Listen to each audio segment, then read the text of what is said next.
So we will be conducting local and overseas employment job fair on October 4. Dito po yung gaganapin sa Kapitolyo. So if you know someone like your tito, tita, or your kapatid po, or yung kuya, ate nyo, or anyone na may kailangan ng trabaho, pwede niyo po silang i-invite na pumunta sa Kapitolyo on October 4 para mag-participate sa aming job fair. Okay? And we also conduct special recruitment activities. So pag sinabi po natin special recruitment activity, we are exclusively conducting this for a single or sole overseas employment agency or sole overseas accredited employment agency. So we also conduct anti-illegal recruitment campaign during our special recruitment activity. And then pag sinabi naman po nating local recruitment activity, ito naman po ay exclusive sa isang local company, yung kanilang recruitment activity na yan or yung hiring for that day.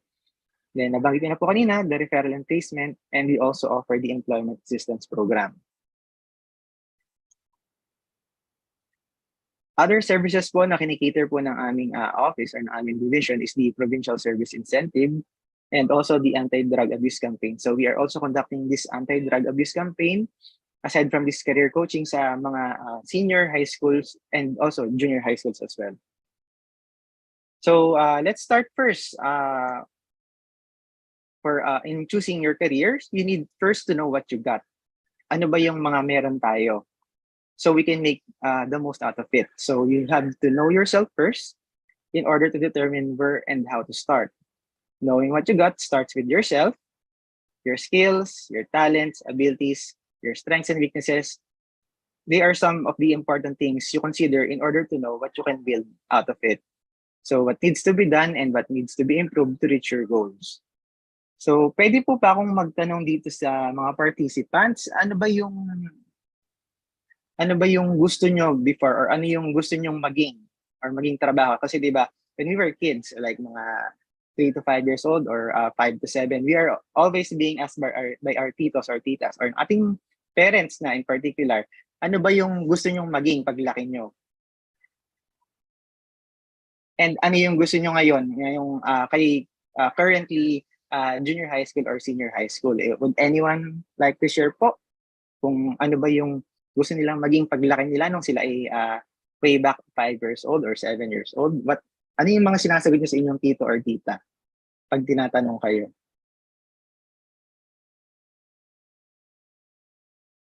Sige, bubunot na lang ako dito sa aking screen kung sino unang makita. If it's okay with you, ha? So, sige, piliin natin yung may picture sa profile. Si John Rafael Guevara, dahil may picture ka dito sa ano. Would you like to share ano ba yung gusto mong maging nung bata ka and ano yung choice mo ngayon yung nasa high school ka na or junior or senior high school? Hello po. Nung bata po ako, ang sinasagot ko po ay gusto ko pong mag-doktor. Tapos Then, ngayon pong what is your choice now? Engineering po. Hindi ko pa lang po sure kung ano pong engineering. So the question is, what made you decide to change your career choice? Naging practical na lang po ako kasi po inisip ko po kasi pag nag-doctor po ako, matagal po yung process. Yes, medyo matagal nga. Actually, nung ako ay bata din, nung 5 years old ako, I was also saying the same. I wanted to be a doctor. So what made me change my career nung ako ay high school was yung subject ko sa science, yung chemistry, yung mga physics. Sabi ko, parang hindi ko kaya to, makapag-switch career na lang, baka tagilid ako pag pumasok ako ng college when pag nag-preparatory course ako for medicine. So that made me change my mind. So next po, dahil naka-on cam ka, Sandro Milante, ano ba yung gusto mong maging ng bata ka? Tapos ano ngayon yung choice mo? Sir, nung bata po ako, gusto ko po maging firefighter. Mm-hmm. Tapos ngayon po ay gusto ko na po maging seaman. Why is that? What made you change your decision or your mind? Sir, yung iba po kasi pinipilit ako pag-seaman. So yun na lang po ang na-decide ko sa sarili ko po. You are bale influenced by peer pressure. Pero just to let you know, yung pagiging seaman or seafarer is a very noble profession. Kabahagi sila ng ating mga modern day heroes, yung ating mga OFW.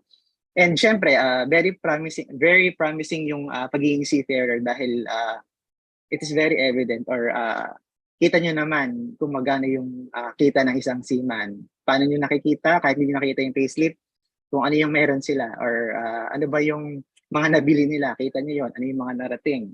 And also, isa pa sa perks ng pagiging seaman actually is you get to travel for free. Bakit for free?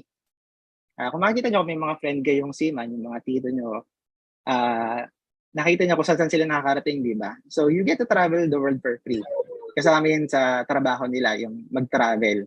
And kapag meron silang day off or shore leave na tinatawag, nakakapaglibot sila kung saang bansa sila nakadaong. So isa yun sa mga perks ng pagiging seaman aside from having a promising salary. So I will be showing you a video. Wait lang.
Hello, Sir JR. Parang walang audio po.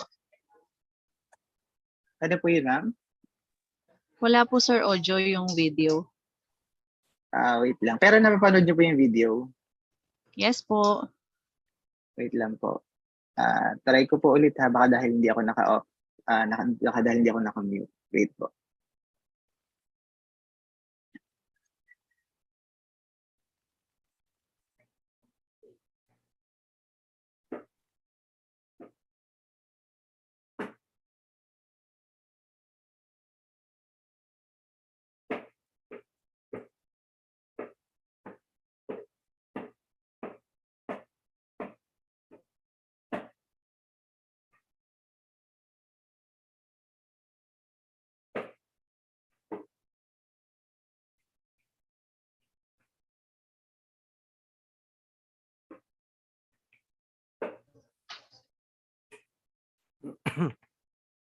May audio na po ba, ma'am, or wala pa rin po? On my end, sir, wala pa po. Wait lang po. Let's Sir, try to wala rin fix po. po. Sige po. Wait lang po. Okay po.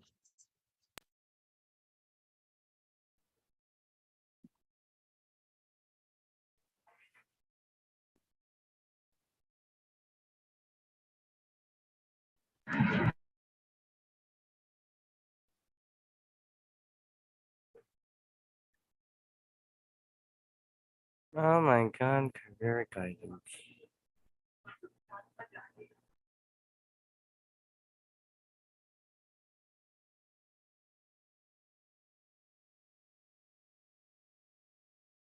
So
Sige po, sir.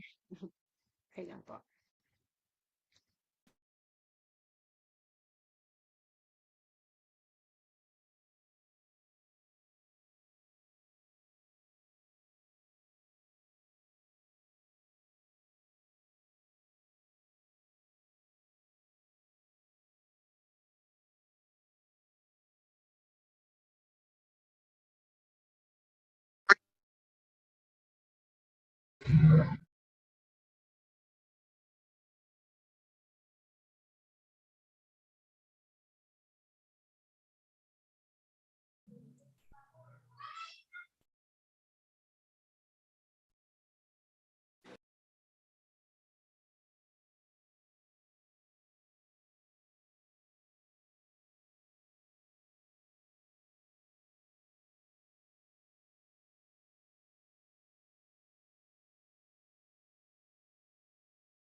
To all my friends. Children ages 4 to 8 draw pictures as they answer the question, "What do you want to be when you grow up?" They are sitting at a desk as their original drawings are shown in the background. I want to be an astronaut when I grow up. I want to be an artist and a doctor once I grow up. I want to be a ballerina, a pirate. I want to be a basketball player. I gotta be a policeman. The police officer gets a bad guy. I want to be a teacher when I grow up. I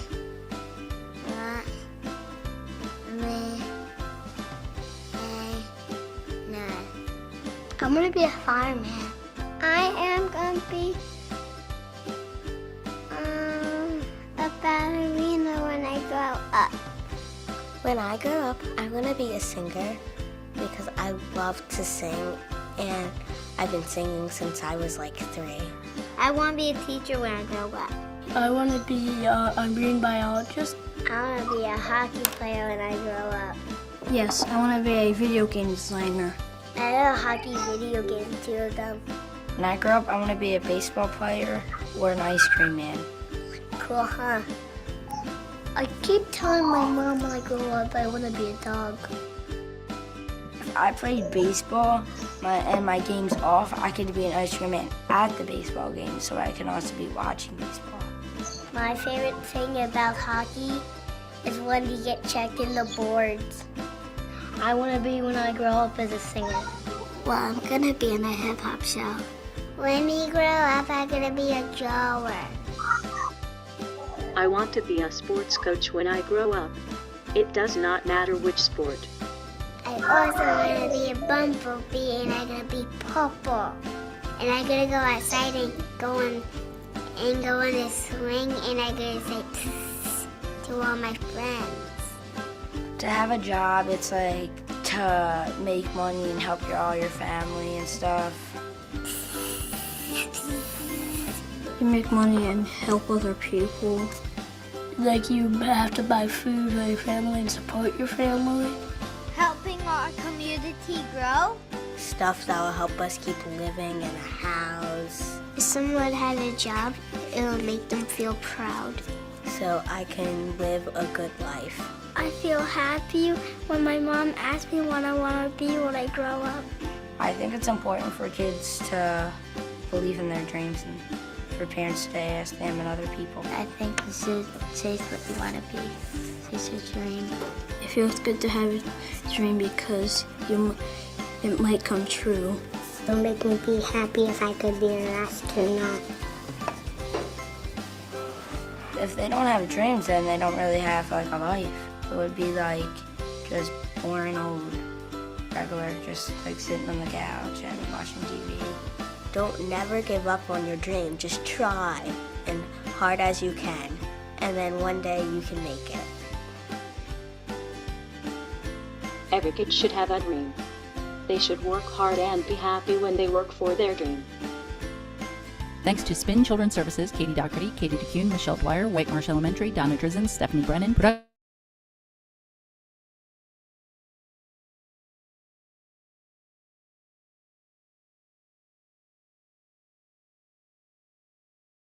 Okay, so hopefully napakinig niyo yung audio despite the technical difficulties, and my apologies na din for the technical difficulties on my end. So ayun, nakita niyo yung mga bata, di ba? I'm sure ganun din kayo way back. Pag tinatanong kayo, what do you wanna be when you grow up? Pero if mapapansin niyo dun sa video, ang sabi ng isang bata doon, it's important to have a dream. And then the other kid said na just try as hard as you can. So that one day it might come true. So that is also the same. The same goes to you as well when choosing your career, when choosing your dream. Rather, you dream to be like a doctor, an engineer, a seafarer, a chef, more so on and so forth. So one important thing is for you to know what you want is you need to check things first with yourself. Ano ba talaga yung gusto nyo? You ask yourself kasi no one in the world will be able to answer that question but you. So hindi siya masasagot ng nanay mo, ng tatay mo, ng kapatid mo, or anyone else except but you. So the answer lies within yourself. What do you want to be when you grow up, or what do you want to be right now after high school or after graduation? So why is it important to know what you want, or what do you want to be? So you avoid kasi ang nagiging problema natin ngayon sa employment actually is not unemployment, it's the underemployment or the job mismatch. You're a graduate of this course, then your trabaho is, or your employment, you landed on an employment na malayo sa course mo. Isa na siguro ako doon kasi kung makikita niyo yung bachelor's degree ko, I'm a graduate of Hotel and Restaurant Management, and now ang experience ko, I used to be a call center representative. Then I got employed in marketing, and now I'm working in the government. So ayun, you need to make a decision after graduating. So what happens, or ano pa yung mga pwedeng or possible na mangyari if I won't get to decide? So may share ulit akong video, hopefully mas smooth yung transition ng audio ngayon. So wait lang po.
Okay, so hopefully malinaw yung message na gusto iparating ng video. So those are one of the struggles if you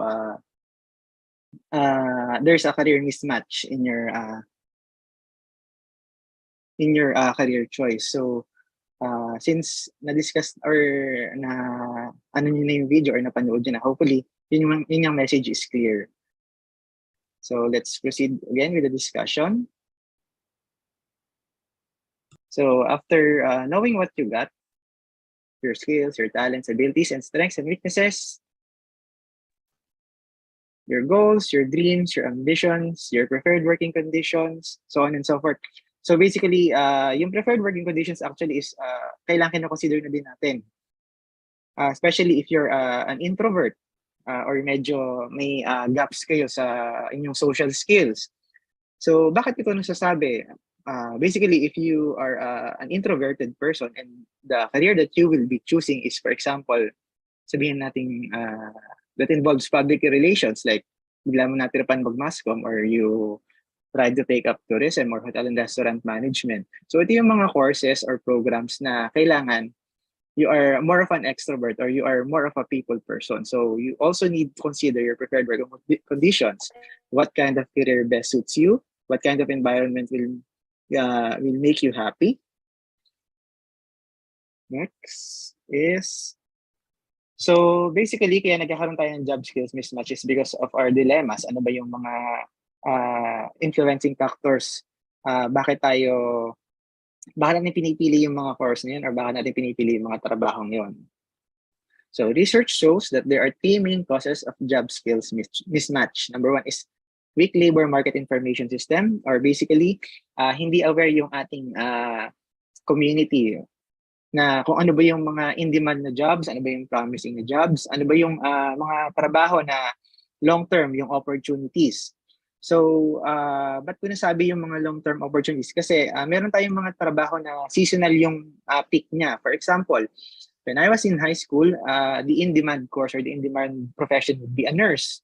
Everyone would want to be a nurse kasi gusto nila mag-abroad, malaki yung kita. And 4 years after that, naglaylo yung hiring or yung employment opportunities for nurses. Naging pabor siya dun sa course na tinake up ko, yung hotel and restaurant management. Nag-boom yung hospitality industry.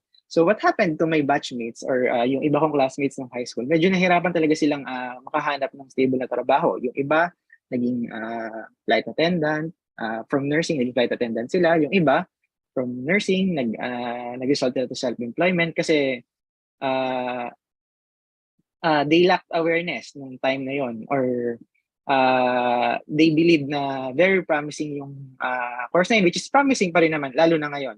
Nursing is back on demand kasi under siya ng medical industry. But at that time, nung batch ko talaga, umapaw yung supply ng nurses. So we also need to consider the supply and demand of our professionals.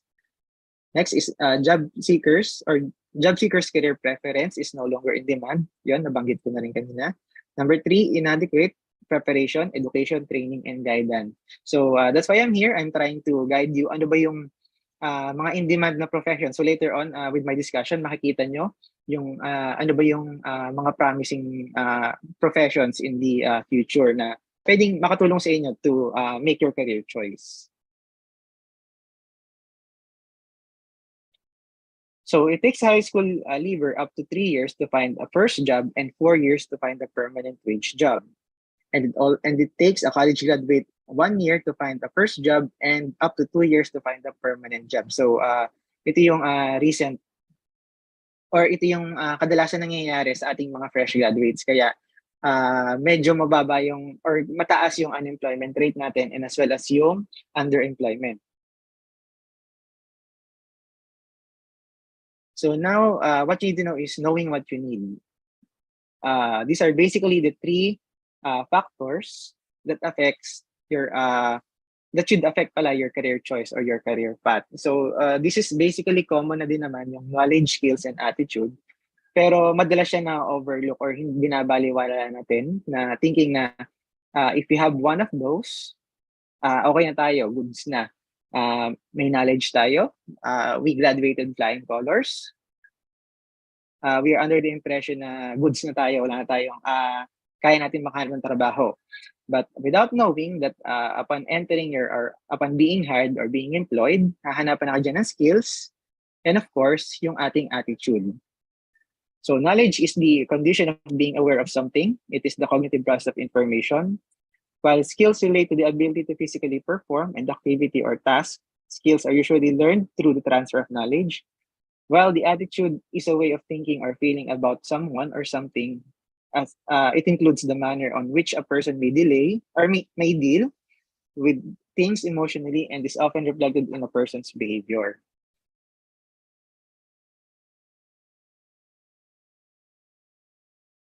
So these three factors, the knowledge, skill, and attitude, these are the formula for success.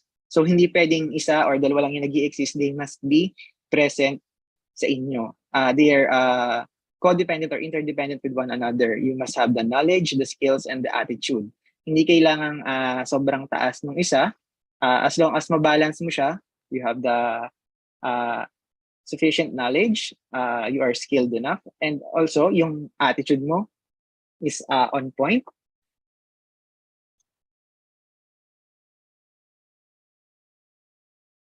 So knowledge is power. We all know that. A person's knowledge is the sum of his or her learning acquired over a period of time. So basically, ito, when we say about knowledge, ito yung more on yung academics natin or yung ano ba yung mga natutunan natin in school. The skills seals the deal. So basically, in today's modern times, ang hinahanap ng mga employers natin is yung skill. Or bukod sa may knowledge or yung maayos yung academic credentials mo, you also possess the skills. So pag sinabi natin skills, skills are competencies that have been learned through the transfer of knowledge and made proficient through practices. Skills are different from knowledge because knowledge is a prerequisite to skill. So you need to be knowledgeable para ma-execute mo yung skill. So sa skills naman, meron tayong tinatawag na hard skills and soft skills. So parang sa data lang, meron tayong hard copy at saka soft copy. So hard skills are the technical knowledge or training that you have gained through any life experience, including your career or education. These skills often produce a tangible output. While soft skills are personal habits and traits that shapes how you work on your own and with others. These skills are today's critical competencies. So these are the soft skills that employers are looking for. Number one, yung pinaka-critical natin is communication skills. Number two is the teamwork. Number three is adaptability. Number four is problem solving and critical thinking. Number five is time management. And number six is you need to possess professionalism or a strong work ethic. So number one na communication skills because as per statistics is concerned, yung mga fresh graduates natin, medyo nahihirapan sila mag-communicate, especially if they will be required to express themselves in the English language. So kailangan natin i-develop yung ating communication skills, hindi lang po yung ating verbal but also our written. Number two is teamwork. Kailangan matuto po tayong makipagtulungan sa ating mga ka-office mate or marunong tayong makibahagi sa ibang tao. Number three is adaptability. So we need to be very adept to the changes in our environment. So when you are pag nagtatrabaho na bale, dito niyo pa ma-experience kung paano niyo i-adjust yung pag-adapt niyo sa environment niyo. So merong mga factors that can affect us or affect our working behavior or our working conditions. So kailangan marunong tayong mag-adjust or marunong tayong mag-adapt. Number four is the problem solving and critical thinking skills. So kailangan we need to think outside of the box. And of course, yung time management, kailangan natin marunong natin i-manage yung ating oras, or marunong tayo basically mag-multitasking. And of course, professionalism or strong work ethic, this actually pertains to your attitude or your behavior. So ito naman po yung top 5 behavioral skills that employers are looking for in fresh graduates. Number one is yung willingness to learn. Number two, you need to have the initiative or dapat may kusa kayo. Number three is honesty and integrity. Four is you need to be self-motivated or self-starter. Number five is self-confidence. So when it comes to functional skills naman, nabanggit ko na yung isa kanina. Number 1 is communication skills nga. Number 2 is trainability. Number 3 is competence. Number 4 is problem solving and analytical skills. And number 5 is the tech know-how. So in today's modern times, kailangan medyo may alam tayo sa ating modern technology or marunong tayong gumamit ng ating mga gadgets or mga tech. So lastly is the attitude. It is a way of thinking or feeling about someone or something. It includes the manner in which a person may deal with things emotionally. It is often reflected in a person's behavior. And attitude is one of the most important factors of learning because while knowledge and skills give a person a potential, attitude is what makes an individual stand out. So good education will help you get the job and a positive attitude will help you keep it. Kaya nga nababanggit ko kanina, yung knowledge, skills, and attitude must be at all times present, lalo na pag nagtatrabaho na. So these are the strong factors influencing the school to work transition. So after graduation nyo, you will be, or after you graduate college, you will be experiencing changes or yung transition from school environment to a working environment. So ito yung mga factors niya, yung educational attainment. Number 2 is your age. Kasi when you enter the corporate world, there will be age gap among your peers. So advantage nyo siguro kung madami kayong kaedad or yung malapit sa age nyo. Pero kung magiging office mate nyo or magiging environment nyo is malaki yung age gap, medyo mahihirapan kayo mag-adjust doon kasi mag-iiba kayo ng perspective. And as you can see, number 3, naka-highlight pa siya, behavior towards job searching. So kanina nga nabanggit yung attitude. Number 2 is family. So yung iba sa atin medyo may separation anxiety, hindi agad makahiwalay. Number 5 is social network. Number 6 is minimum wage. So ito yung isa rin sa nagiging problem actually ng ibang fresh graduates. Masyado silang invested sa kung ano ba yung salary muna or will they be compensated enough without knowing first kung ano yung magiging nila. So ayun po, kailangan natin it also pertains to behavior na din kung ano yung perspective mo sa iyong papasokong trabaho. And number 7 is regulations and restrictions on employment arrangement.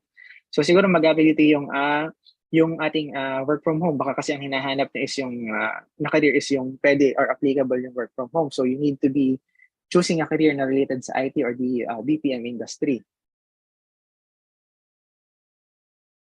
So ito pong labor market information report ay galing po sa DOLE. These are recent data according to statistics. So these are the key employment generators. Ano ba yung ito yung mga industry na nagpo-produce ng madaming employment opportunities. So this refers to major industry groups with the greatest potential to generate employment and observe bulk of workforce in the years to come. As you can see here, number 1 is IT BPM, wholesale and retail trade. Next is transport and logistics, manufacturing, construction, agribusiness, banking and finance, hotel, restaurant and tourism, education, health and wellness. So those are the primary key employment generators. And the emerging industries would be yung renewable energy, shipbuilding, and ship repair. So ito naman yung mga emerging jobs. So number 1 is the business process analyst. If you can recall, kanina ang isa nabanggit is or yung unang nabanggit is yung IT BPM. So related siya dito, as well as yung mobile app developer, data scientist. We have also design engineer, electronic mail and chat support agent. Ito yung mga virtual assistants. Genomicist, hair transplant technician. Yun yung mga nabanggit kanina yung tungkol sa emerging jobs.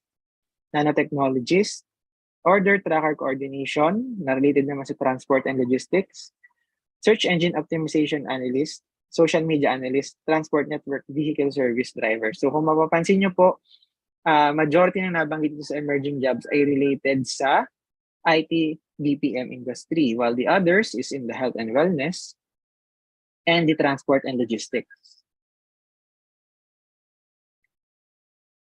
So sa automotive industry, ito po yung ating mga in-demand occupations. Automotive technician or electrician, automotive mechanic, technical field specialist, and ito naman po yung hard-to-fill occupations in the industry of automotive, automotive engineer, sales engineer, parts pricing analyst, and mechatronics. While in the IT BPM industry, we have call center agent and animator for in-demand occupations, as well as customer service representative and web developer. And the hard-to-fill occupations naman po sa IT BPM is the call center agent and mechatronics. For hotel, restaurant, and tourism or hospitality industry, the in-demand occupations would be a tourist guide, cook or chef, housekeeping services, and HR, human resource or accounting managers. Hard-to-fill occupations, interpreters, tourism instructors, and food technologists.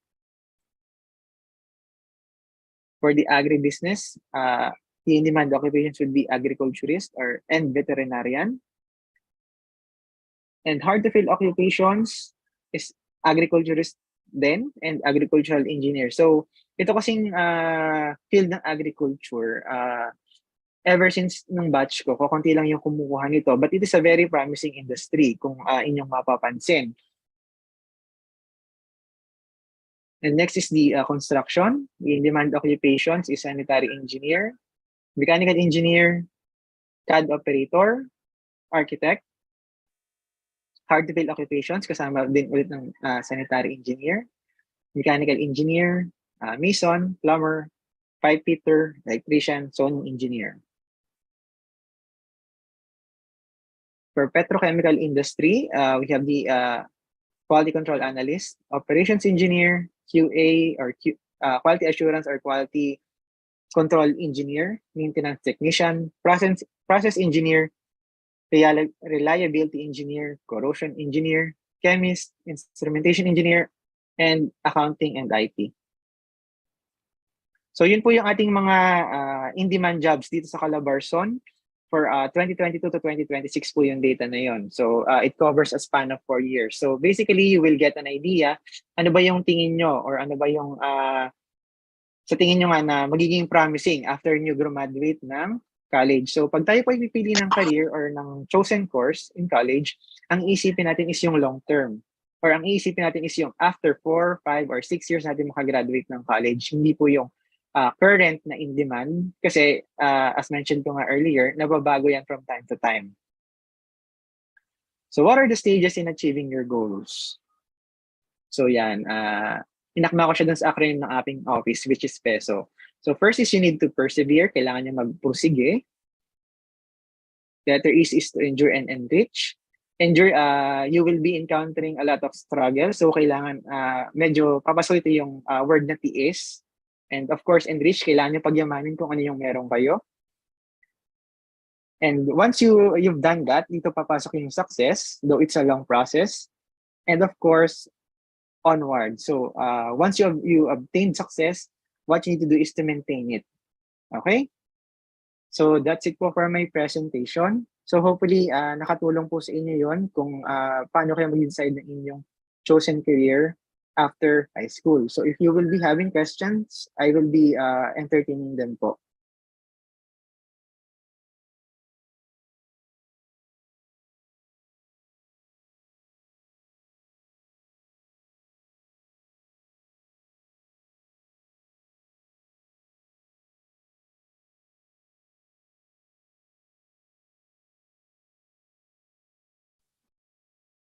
So thank you, Sir JR. Okay, so Greenvillians, may question po.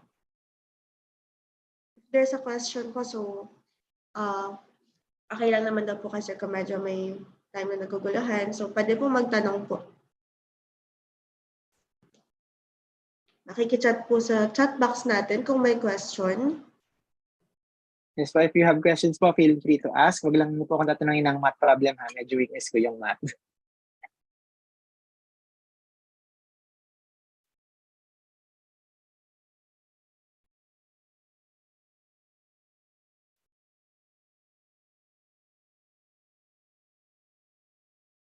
Mukhang wala yata magtatanong. Okay.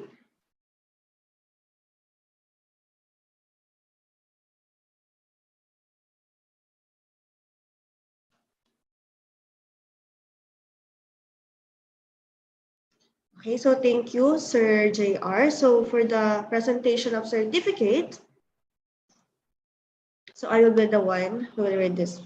Okay, so Greenville Academy of Santa Clara Incorporated, Santa Clara Cities of Santo Tomas, Batangas, so award the certificate of appreciation to Jose Rosario S. Castillo Jr. So for his invaluable support and contribution as a resort speaker during the career guidance orientation held virtually at Greenville Academy of Santa Clara Incorporated. Given this 23rd day of September in the year of the Lord 2022 at Greenville Academy of Santa Clara Incorporated, Santa Clara, City of Santo Tomas, Batangas. So signed by our junior high school principal, Mrs. Carmina C. Guevara, and our senior high school principal, Mrs. Lorena T. Calaina. Okay, so thank you so much po, sir. Okay, so ating palakpakan, Greenvillian, sir, for her wonderful message and then discussion para sa ating career guidance. Okay, so for our closing remarks, okay, so for our closing remarks po, may I call on our senior high school principal, Mrs. Lorena T. Calaina. Hello? Malinaw po ang boses ko? Apa, ma'am. Okay. Yan. So, good morning, Greenvillians na nandito sa Zoom meeting at sa mga nanonood sa YouTube natin. Okay. Ingredients are any of the foods or substances that are combined to make a particular dish. In this case, kailangan din ng future ninyo, Greenvillians, ng tamang ingredients. And to create a good career for one's future, such ingredients are needed. Some of these are the following. First of all is goals, education, skills, values, interest, and of course, your vision. Sabi nga ni Sir kanina, siguro magkabatch kami. Nung parteng high school to college, in demand ang nursing. Ang dami kong mga kaibigan na nag-nursing, pagkatapos ng graduation, tengga sila. Wala silang trabaho dahil nagpadala sa in-demand daw. So today's career orientation is a great avenue for each and every one of you Greenvillians to have a little push on what path you must follow. Career orientation like this channels you to a sound decision-making, just like what economics or AP9 has taught us all. Real talk lang. Para sa ekonomiya naman sadya, ang goal ng majority sa atin when it comes to choosing our future career. Sweldo, tama? So why not have the best choice, di ba? May it be for practical or personal reasons, may your career choice be your happy choice, satisfied choice, and contented choice. Thank you very much to our today's partners for this orientation, Public Employment Service Office of Orpeso, Batangas, Sir J.R. Castillo and Ma'am Maria Pamela Sawali. Maraming salamat po for your annual help sa Greenville Academy of Santa Clara. Even medyo nagbago na po tayo ng setup, no? Dati face-to-face sila nag-orient sa atin, ngayon online na. Huwag po sana kayong magsawa sa pagtulong sa Greenville. More power po sa inyong office. Let me just use this maxim from Chris Grosser to close this program. Opportunities don't happen. You create them. So Greenvillians, be guided, be motivated, create your future. Hail Greenvillians, hail Greenville Academy of Santa Clara. Good morning po. Thank you, Ma'am Lauren. Okay, so Greenvillians, So, nakapag-closing remarks po si Ma'am Lauren. So, before po mag-leave ng meeting, so kindly fill out this attendance po sa ating chat box.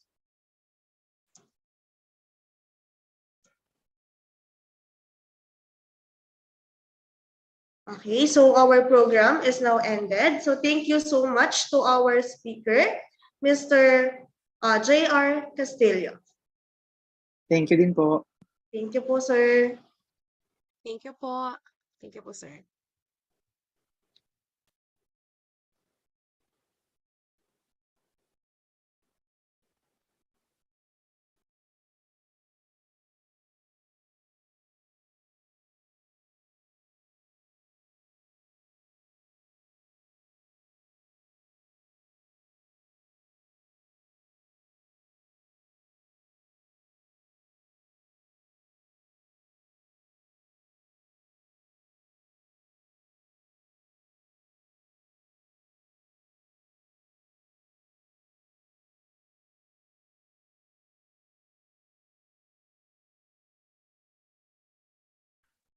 Thank you po, Chair. Thank you. Okay, so yung students po na tapos na mag-fill out ng ating attendance, pwede po kayo mag-leave. Thank you for your time po. Thank you po.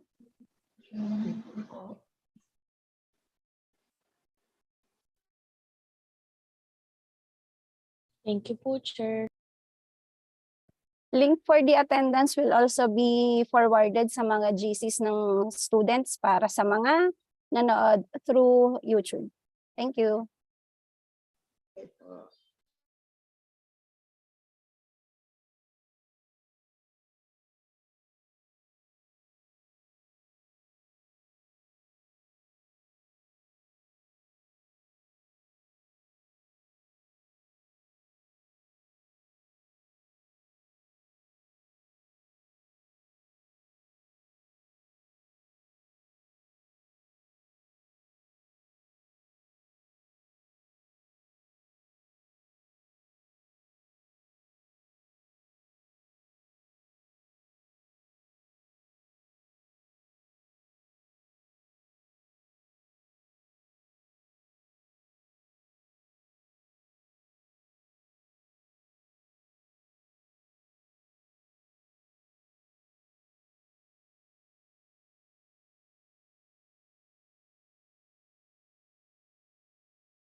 Thank you, Chair Camille.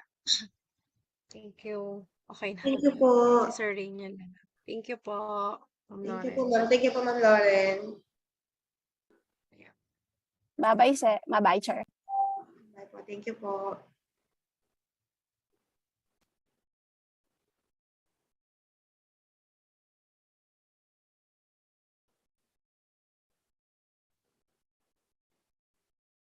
Mamina, thank you po. Thank you, Chair. Sige, again ako. Thank you. Thank you po.